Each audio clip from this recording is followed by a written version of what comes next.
Bon, vu que tout le monde en parle en ce moment, j'ai pas trop le choix d'en parler, si. Si, j'ai totalement le choix. Mais qui est Oussama Ammar et ment-il réellement? On va se regarder ça tout de suite, les amis. On va essayer de réagir à un thread Twitter. On va essayer de voir s'il ment vraiment. Moi, je pense que on peut être surpris. Je pense qu'on peut être surpris.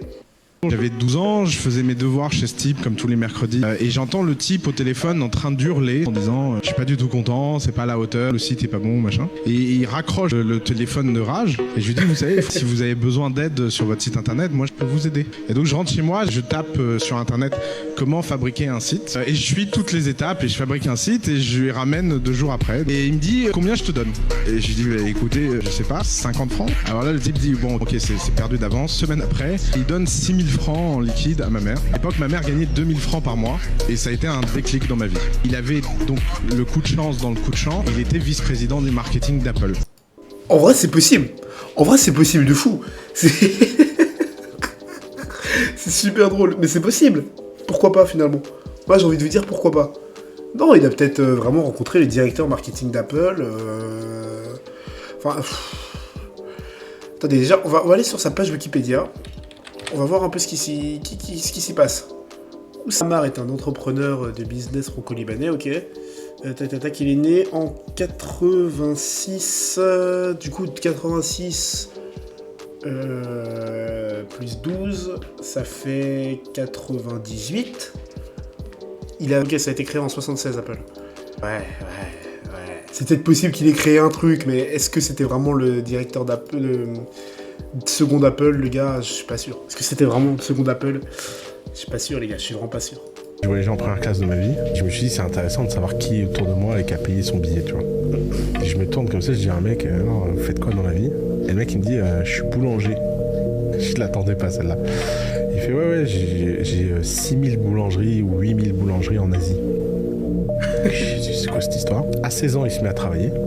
Et comme il est pas con et qu'il avait un bon environnement familial, il a fait en autodidacte des formations de chimiste, il a travaillé avec son père, il a fait une machine à pain qui a cartonné, il a ouvert des boulangeries. Et c'est un mec qui gagne sa vie 100 fois mieux que toi et moi réunis.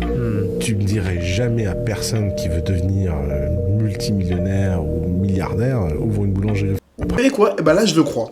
Là, je le crois dans le sens où je pense que le marché asiatique en termes de boulangerie, avec cette espèce de fascination un peu pour la France, oui baguette, les croissants, tout ça, je pense que ça peut être un sacré marché, hein.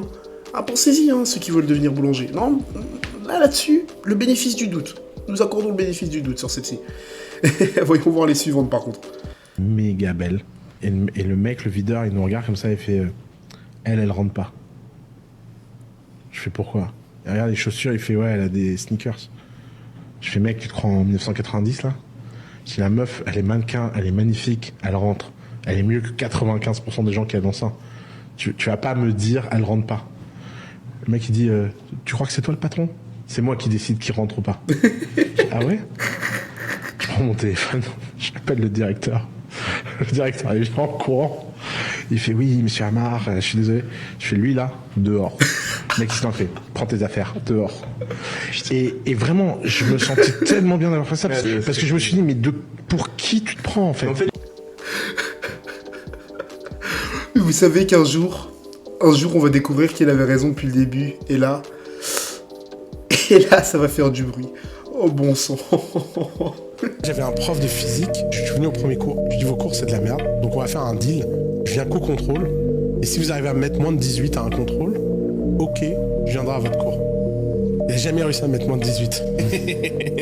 Il devenait fou, il faisait des lettres, il m'envoyait chez le proviseur et tout. Mais je lui dis, mais regardez, j'ai 18, je passe le bac, le conseil de classe dit si t'as une chance d'avoir le bac ou pas. 18 de moyenne générale, avis défavorable. Imagine le niveau de haine des profs. Cette histoire est fausse. Cette histoire est fausse, les amis. Non, c'est pas possible. Ça n'existe pas. Ça n'existe dans aucune galaxie, ce genre d'histoire. Hein. Sachez-le. Hein. Les gars, ça se passe pas. Scolairement parlant, ça ne peut pas se passer ce genre de choses. Et n'essayez pas de faire ça avec vos profs. Vous allez vous prendre une claque et ça va mal finir. Ah, je vous le dis. Non, vraiment. C'est du grand n'importe quoi. Mon sac sur le banc. Et là, je me fais voler mon sac. Et je vois un touriste espagnol. Je dis, ouais, t'as vu quelqu'un? Il me dit, non, j'ai rien vu et tout. Et il se barre. J'ai plus de passeport, j'ai plus d'argent, j'ai plus de carte bleue. Et je suis dans la merde, tu vois. N'importe qui d'autre, à ce moment-là, L'histoire s'arrête. Je trouve un moyen de localiser mon ordinateur. Je vois qu'il ping à Ivry-sur-Seine. 8h du matin, je suis au commissariat, je débarque. Allez, 2 voitures, on y va. On récupère mes affaires. À Ivry. Tu m'as dit, ouais, tu t'es cru où, là, dans un western? Et on s'engueule tellement que je me prends une amende de outrage à agent. Normalement, encore une fois, tu vois, là, l'histoire s'arrête là. J'appelle mon pote. Je lui dis, t'as une voiture? Il me dit, ouais. Je dis, viens me chercher. On va à Ivry-sur-Seine. Arrive à Ivry. Il y a 2 lascars qui me regardent. Il fait, oh, t'es pas le mec de YouTube, toi? Ouais, t'es venu nous faire gagner de l'argent? Je dis, attendez, les gars. On pourrait trouver un accord. L'argent, l'ortie, vous gardez. J'ai besoin de mon passeport. Eh frérot, moi je veux bien, mais c'est pas moi qui t'ai volé. Je dis vas-y, tu connais tout le monde dans le quartier, je suis sûr. Il me dit vas-y, fais voir ta localisation. Et là je lui montre. Il me dit ah, c'est les Colombiens ça. Bon, ok, vas-y. Et là il prend 2 potes à lui et on va chez les Colombiens. Au bout de 4 heures d'embrouille, les mecs finissent par m'expliquer qu'ils ont jeté mon passeport dans la rue. Je leur dis bon, si vous n'avez pas mon passeport, vous me rendez mon ordi, mon argent. Je récupère mes affaires, je rentre à Paris. Quelqu'un qui a trouvé mon passeport dans la rue m'envoie un message sur Instagram et je récupère mon passeport. Quand je raconte cette histoire aux gens, les gens disent ouais, c'est pas possible. Comment ça t'arrive des trucs pareils? Bah, ça m'arrive parce que je fais des trucs. Les gens ils se font voler leurs trucs, ils vont pas chercher leurs affaires. Moi j'y vais. Bah évidemment, je tombe fini avec un Colombien qui a un seul œil, 2 caïds des cités, machin, parce que c'est ça la vraie vie en fait. La vraie vie.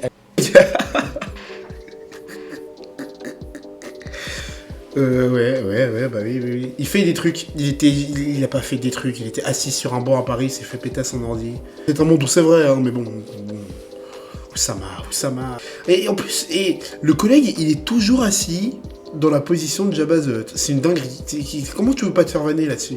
C'est terrible. C'est un mélange entre Serge le Mito et Jabba the Hutt. Qu'est-ce qui se passe-t-il? Mais il m'arrive plein de trucs parce que si je prépare rien, je suis pas obsédé par réduire les risques et je dis jamais non à rien. Tu vois, la dernière fois j'ai raconté à un ami une histoire invraisemblable.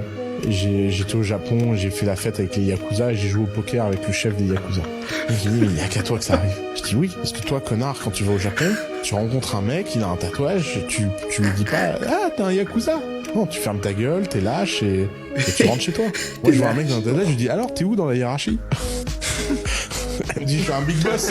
Waouh, 9 mecs sur 10 se sont fait tuer après cette question. Trop fort. Les gens, ils Putain, il est complètement fou. Non, je n'y crois pas. Je n'y crois pas.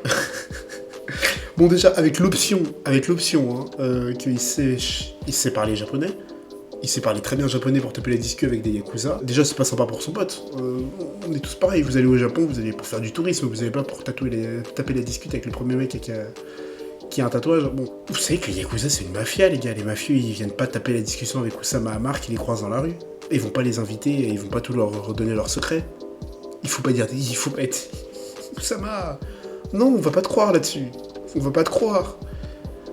Oh, s'il te plaît. Bon, en vrai, il a pas l'air méchant comme type. Ça a pas l'air d'être un méchant monsieur. Même si, condamné en 2018 pour abus de confiance, hein. Ouais, c'est pas... Hein. Que dire sur Oussama Hamar, vraiment? Vous voulez dire quoi de plus?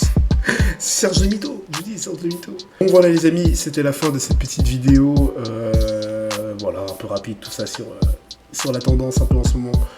Oussama Hamar, merci d'avoir regardé jusqu'à ici. N'hésitez pas à donner de la force déjà en venant sur la chaîne Twitch. Le lien est dans la description, le lien est dans la bio. En vous abonnant surtout les amis à la chaîne YouTube pour donner de la force et mettre un j'aime. Si ça vous a plu, vous mettez un j'aime, c'est simple les amis. Et on se retrouve à la prochaine. C'était Ashita, merci pour tout.